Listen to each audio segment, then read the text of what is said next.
Nas antigas terras da Grécia, na região da Beócia, erguia-se a poderosa cidade de Tebas, uma das mais gloriosas metrópoles do mundo helénico.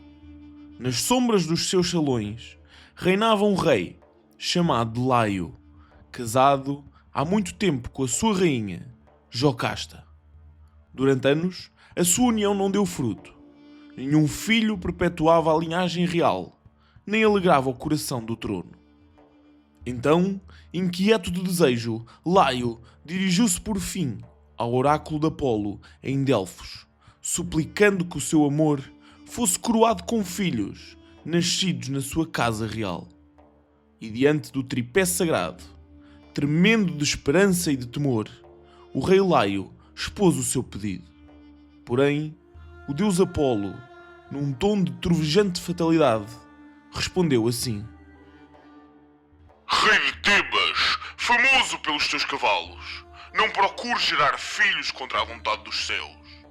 Pois se gerares um filho que seja, essa criança aniquilar-te-á e casará com a tua própria esposa, a sua mãe. E toda a tua casa se banhará em sangue. Um vento gelado pareceu varrer o santuário, mas Laio, um homem orgulhoso e apaixonado, não conseguiu dominar a sua luxúria. Então, numa noite de embriaguez, cedendo ao seu ardente impulso, deitou-se com Jocasta. E de ambos nasceu-lhes um filho com o destino traçado. Consciente agora da sua transgressão contra o aviso divino do oráculo, Laio contemplou o recém-nascido com horror. A profecia pairava como uma espada sobre a sua casa. E logo, num ato de desespero e autodefesa, chamou os seus pastores e deu-lhes a seguinte ordem: Ouvi-me bem, servos fiéis. Tomai esta criança, fruto maldito da minha fraqueza. Levai-a para o prato sagrado de Hera, nas encostas selvagens e solitárias do Monte Citerão. Perfurai-lhe os tenros tornozelos com espigões de ferro, para que não possa rastejar nem escapar ao seu destino. Deixai-o ali abandonado, exposto à misericórdia das feras selvagens. Que os deuses o recebam se assim o quiserem, mas que este nunca mais regresse a Tebas, nem traga a ruína sobre esta casa. Ide e cumpri a minha vontade, antes que o medo me consuma por completo. E assim foi. A criança foi deixada naquela montanha solitária com os pequenos pés cruelmente mutilados. E foi a partir desta ferida perfurante que mais tarde a criança se chamaria de Édipo, ou seja, o homem dos pés inchados.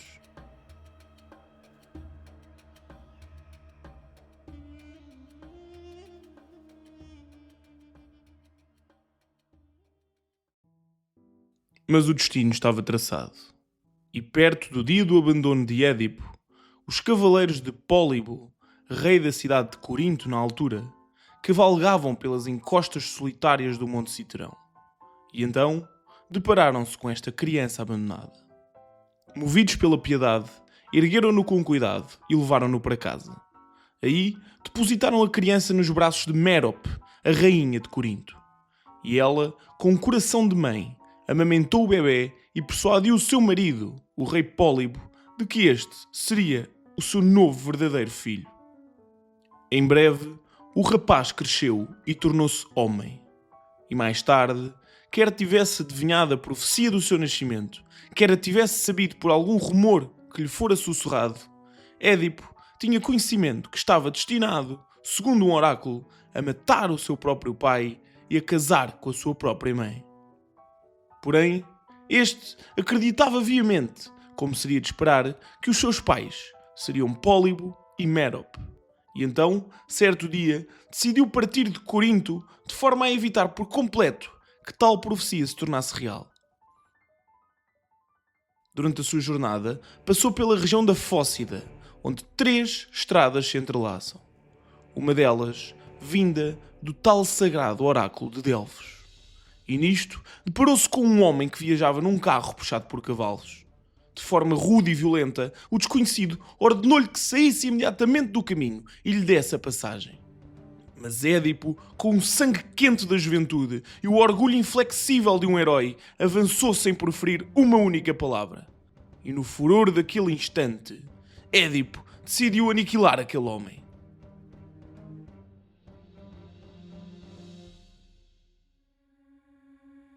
O que Édipo não sabia é que este velho era nada mais, nada menos do que o seu próprio pai biológico, o rei Laio, e que uma das profecias do oráculo estaria agora cumprida. E quanto a este cruzamento poeirento, onde 3 estradas se entrelaçam, a tradição grega, tal como tantos outros folclores mitológicos espalhados pelo mundo, sempre associou os cruzamentos a uma aura sombria e inquietante. Os gregos, os romanos e muitas outras civilizações antigas viam nos pontos liminares naturais, como portas, portões, rios, fronteiras, mas sobretudo encruzilhadas, lugares incertos, carregados de ambiguidade, que exigiam rituais especiais. O ponto de cruzamento ou a fronteira, por não pertencer inteiramente a nenhum dos dois extremos que separava, era uma espécie de caos permanente, desligado do mundo organizado dos homens.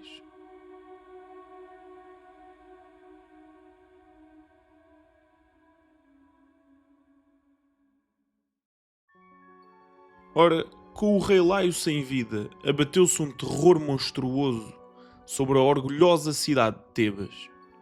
Das terras selvagens veio a Esfinge, criatura de forma dupla e terrível. Rosto e voz de mulher, peito, garras e cauda de leão, asas de águia, um monstro que parecia nascido do pesadelo dos deuses. Empoleirada num monte sobre a cidade, interpelava todos os que passavam com o seu enigma. Quem não respondesse corretamente era devorado no instante seguinte.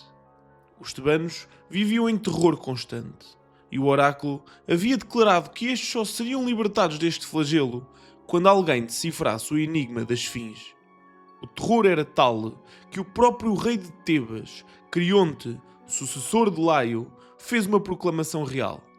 Quem resolvesse o enigma receberia o reino de Tebas e a mão da rainha viúva, Jocasta, em casamento. E então surgiu Édipo, vindo do fatal cruzamento de caminhos, e diante da monstruosa donzela, ouviu-a entoar o enigma com uma voz simultaneamente doce e terrível. Diz-me, que animal é esse, que tem apenas uma voz? Tem 4 pés de manhã, 2 ao meio-dia e 3 à noite. A Esfinge orgulhava-se do seu enigma, cantava-o com sarcasmo, deleitando-se com a confusão que semeava nas mentes dos mortais. Édipo parou e, de sobrolho franzido, murmurou para si mesmo, quase admirado, o que quereria aquela criatura dizer, com 3 à noite. E de repente, num clarão, numa epifania súbita, eis que Édipo se virou para o monstro e exclamou assim: Já sei! É do homem que falas! Esse animal, quando anda sobre a terra, primeiro em 4 pés, rasteja. É um bebê recém-nascido. Eis a manhã do homem, em 4 patas. Depois, na força da juventude, caminha erguido sobre os 2 pés, o seu período da tarde, do meio-dia. E por fim, na velhice, um cajado, uma bengala, um terceiro pé tem de o sustentar. De pescoço pesado, curvado pela idade desolada, eis a noite do homem. Ao ouvir esta resposta, a Esfinge sentiu pela primeira vez a ferroada da derrota. Fez o que as sereias faziam quando o seu canto falhava. Lançou-se do alto das rochas escarpadas e despedaçou-se lá embaixo. E assim pereceu o monstro pelas próprias mãos. E Tebas respirou.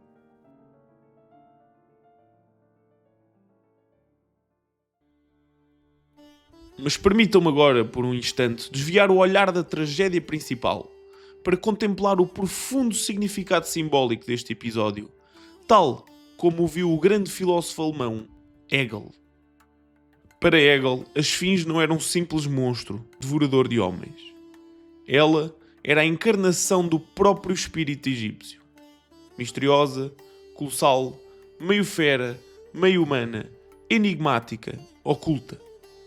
O Egito, terra de pirâmides e hieróglifos, era para ele a pátria do enigma. O símbolo, o ocultismo e o mistério eram a cara do Egito.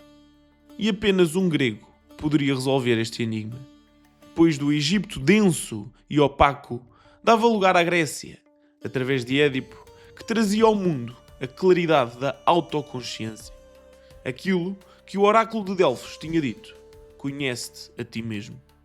Ao nomear o homem como resposta, Édipo dissolveu o espírito enigmático egípcio, pois se agora o símbolo era compreendido, então este perdera totalmente o seu poder oculto e enigmático. A razão grega desvendava os grandes mistérios, sem medo de consequências.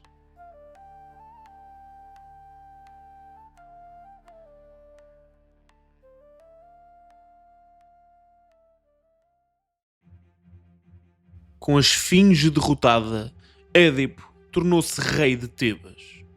E então cumpriu a promessa de Creonte. Tomou Jocasta, a rainha viúva, como sua esposa.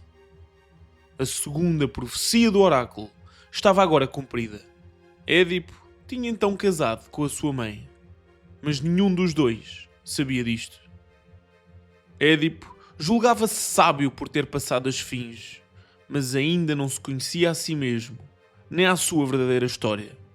Depois de muitos anos passarem, cheios de glória e ilusão, uma sombra desceu sobre Tebas.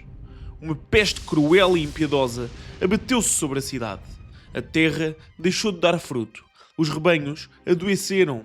As mulheres perdiam os filhos antes de nascerem. Édipo ergueu-se perante o seu povo e proclamou que poria fim àquele flagelo. Enviou então Creonte ao oráculo de Delfos em busca da palavra dos deuses. E estes responderam que o assassinato do rei Laio ainda não havia sido espiado, pois o grande culpado continuava vivo e em Tebas. A mensagem do oráculo começava a desenhar-se e apontava, sem nomear nomes, para o próprio Édipo. Mas quem, entre todos os tebanos, ousaria suspeitar que o homem que salvara Tebas da terrível esfinge fosse, na verdade, o grande culpado da sua peste?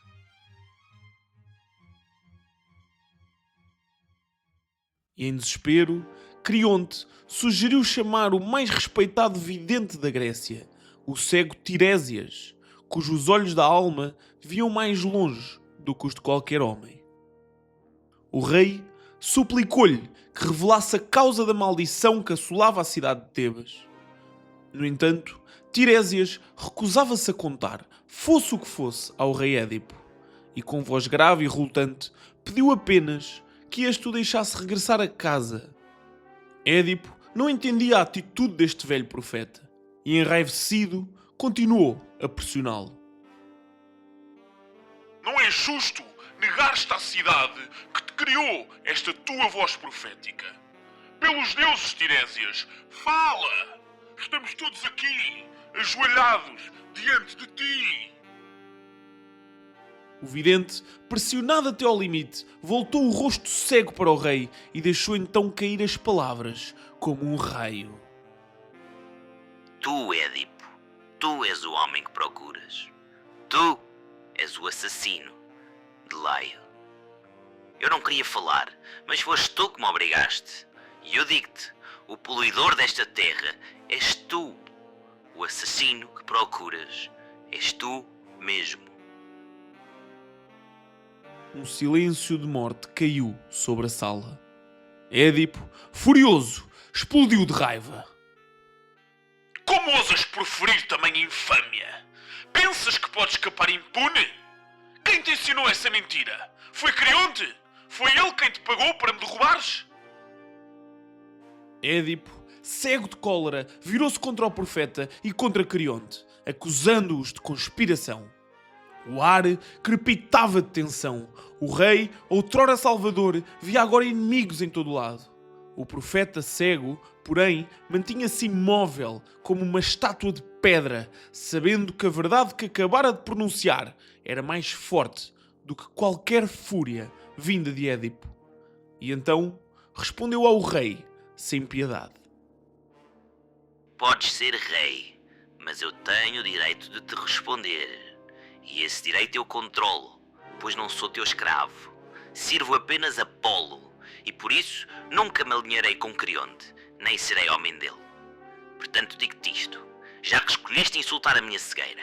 Tu tens olhos, mas não vês quão miserável és, nem onde vives, nem com quem partilhas a tua própria casa. Sabes de que família vens? Sem o saberes, tornaste-o inimigo dos teus próprios pais. E um dia, a terrível maldição que caiu sobre ti, expulsar-te-á desta terra como um exilado. Esses teus olhos, que agora veem com tanta clareza, ficarão às escuras. Não fazes a mínima ideia da quantidade de males que te aguardam e que te tornarão igual aos teus próprios filhos na desgraça. Continua então, insulta Creonte e as minhas profecias, porque entre todos os mortais vivos, ninguém será destruído de forma mais miserável do que tu.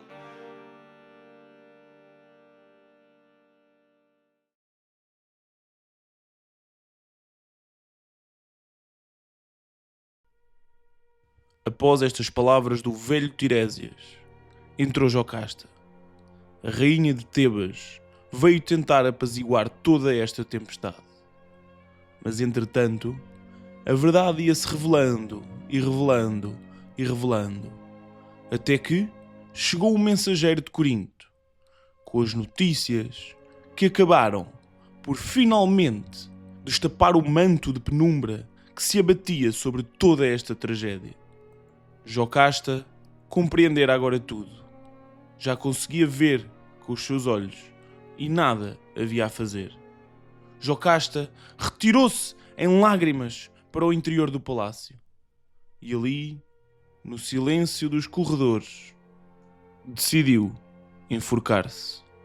Tal era o sofrimento e agonia que agora sentia. Édipo irrompeu no quarto com um grito.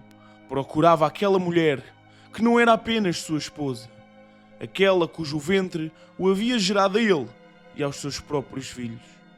Desceu o corpo sem vida do laço e quando a pobre mulher jazia no chão, arrancou as vestes da própria mãe, tirou-lhe os alfinetes de ouro que usava como adorno, ergueu-os bem alto e cravou-os profundamente nos seus olhos, enquanto gritava: Não verei mais os horrores que sofri, nem as coisas terríveis que fiz!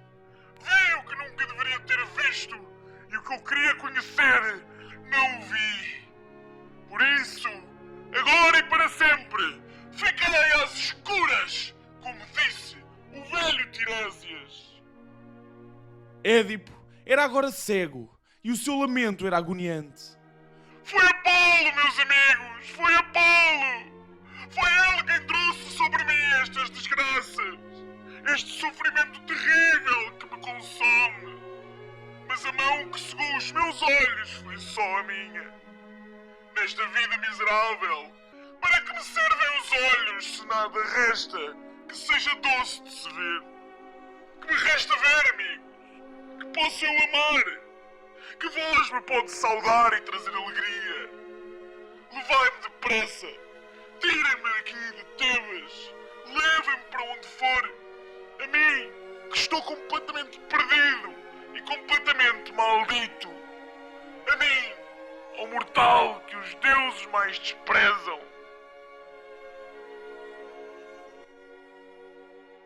Édipo pediu a Creonte que o exilasse de Tebas, que cumprisse a sentença que ele próprio havia proclamado contra o assassino de Laio, e Creonte concordou. Mas antes de partir, Édipo fez um último pedido. Queria segurar as suas filhas pela última vez e mandou chamar Antígona e Ismena. E assim, cego e perdido, Édipo abraçou as filhas pela última vez e disse-lhes: Oxalá os deuses vos tratem melhor do que me trataram a mim e minhas filhas. Ah, vós que sois agora também minhas irmãs, sintam as minhas mãos, as mesmas que cegaram os olhos do vosso próprio pai. Ele que nada via, nada sabia, e vos gerou no ventre da mulher que o havia gerado a ele. Choro por vós. Não consigo ver, mas vejo o vosso futuro, a vida amarga que os homens vos imporão. Ah, que cidade se associará a vós? Que festa frequentareis sem regressar a casa em lágrimas? E quando chegardes à idade do casamento, quem estará lá para vós? Quem assumirá a vergonha que mexa o nome do vosso próprio pai? Ninguém, filhas minhas, ninguém.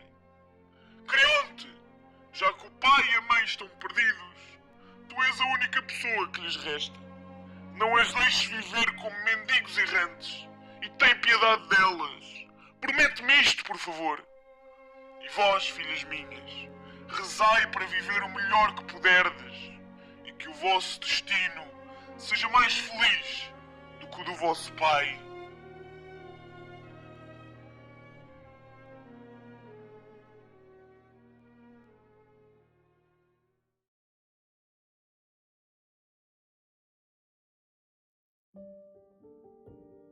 Édipo partiu de Tebas para o exílio.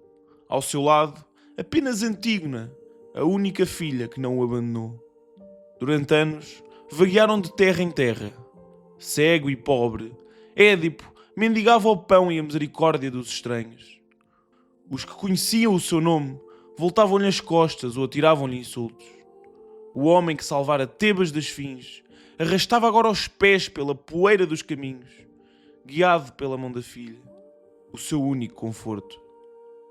Então chegaram a Colono, perto de Atenas, onde reinava Teseu.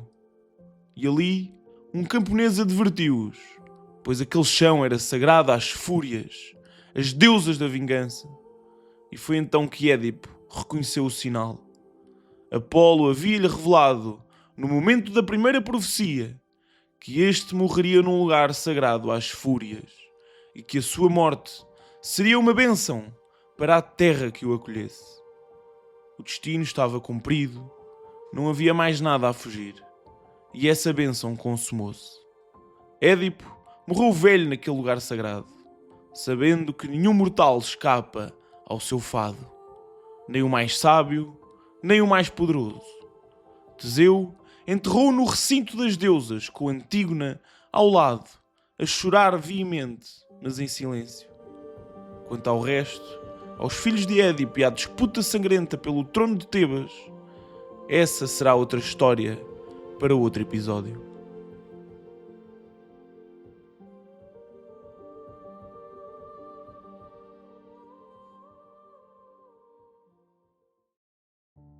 Permitam-me então algumas considerações finais. Esta história de Édipo era já antiga, mas foi totalmente estruturada e produzida para os teatros antigos apenas com Sófocles. Foi um dos maiores trágicos da Grécia e foi ele quem lhe deu forma na sua trilogia tebana, chamada de Édipo Rei, Édipo em Colono e, por fim, Antígona. A maioria deste vídeo inspirou-se nesta obra para recontar toda a saga de Édipo, mas também nos inspirámos noutras fontes. E foi de tal importância que Aristóteles, no seu livro chamado Poética, escolheu Édipo Rei como o exemplo perfeito de uma tragédia. A importância desta tragédia correu gerações, e séculos mais tarde, nos salões de Paris e de Viena, as produções de Édipo Rei enchiam os teatros. Entre o público encontrava-se um jovem neurologista austríaco chamado, lá está, Sigmund Freud. E este viu na história de Édipo não apenas uma tragédia grega, mas o espelho da alma humana. O desejo do filho de rivalizar com o seu pai e conseguir a mão da sua mãe eram para ele impulsos universais, enterrados no inconsciente de todos os homens desde a infância. Para Freud, o destino de Édipo comove-nos apenas porque poderia ter sido o nosso próprio destino. O seu destino comove-nos apenas porque poderia ter sido o nosso. Porque o oráculo lançou sobre nós a mesma maldição antes de nascermos, tal como lançou sobre Édipo. É o destino de todos nós, talvez, dirigir o nosso primeiro impulso sexual para a mãe e o nosso primeiro ódio e primeiro desejo assassino para o pai. Os nossos sonhos convencem-nos de que assim é.